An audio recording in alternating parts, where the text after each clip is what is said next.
क्या देश में फिर लौटने वाला है लॉकडाउन? क्या देश दोबारा उसी मोड़ पर खड़ा है जहां सड़कों पर सन्नाटा था और जिंदगी घरों में कैद? क्या कोविड जैसी तैयारी का मतलब है कोविड जैसा लॉकडाउन, या फिर ये सिर्फ डर है जो सोशल मीडिया ने फैला दिया? दरअसल संसद में प्रधानमंत्री के एक बयान ने पूरे देश में हलचल मचा दी। जैसे ही उन्होंने कहा कोविड जैसी तैयारी रखनी होगी, बस यही से कहानी ने करवट ली। सोशल मीडिया पर ट्रेंड शुरू हुआ, लॉकडाउन वापस आ रहा है। लेकिन सवाल ये है, क्या वाकई ऐसा कुछ होने जा रहा है या सिर्फ ये एक गलतफहमी है जिसे हवा दी जा रही है? साफ शब्दों में समझ लीजिए, सरकार ने कोई ऐलान नहीं किया, कहीं भी किसी भी स्तर पर ऐसी बात नहीं की गई, तो फिर तैयारी किस चीज की? दरअसल मामला कोरोना का नहीं बल्कि एक नए तरह के संकट का है, एनर्जी क्राइसिस। दुनिया के कई हिस्सों में तनाव बढ़ रहा है, खासकर मिडिल ईस्ट में हालात बिगड़ते दिख रहे हैं। तेल और गैस से जुड़ी बड़ी रिफाइनरीज पर हमले हो रहे हैं, सप्लाई चेन पर खतरा मंडरा रहा है और अगर सप्लाई रुकी तो असर सीधा पड़ेगा एलपीजी, पेट्रोल, डीजल और रोजमर्रा की जिंदगी।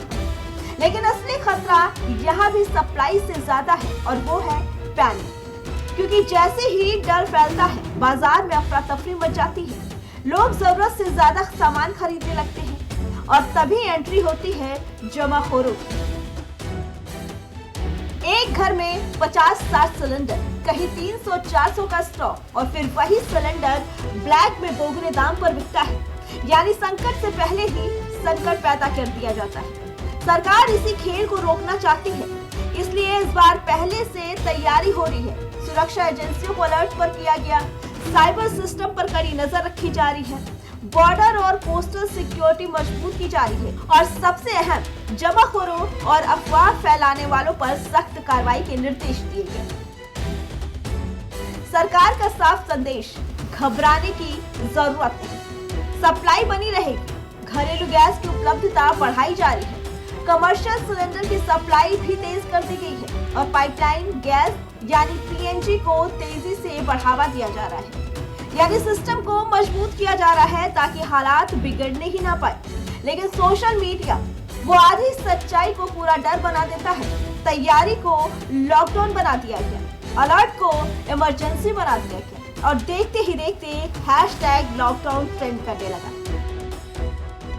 तो आपको क्या करना है? सबसे पहले अफवाहों से दूरी बनाएं, दूसरा जरूरत से ज्यादा स्टॉक मत कीजिए और तीसरा आधिकारिक जानकारी पर भरोसा रखिए। क्योंकि डर फैलाना आसान है लेकिन उसे रोकना जिम्मेदारी है। फिलहाल देश में लॉकडाउन जैसे हालात नहीं है, लेकिन सतर्कता जरूरी है, तैयारी जरूरी है और सबसे जरूरी है समझदारी।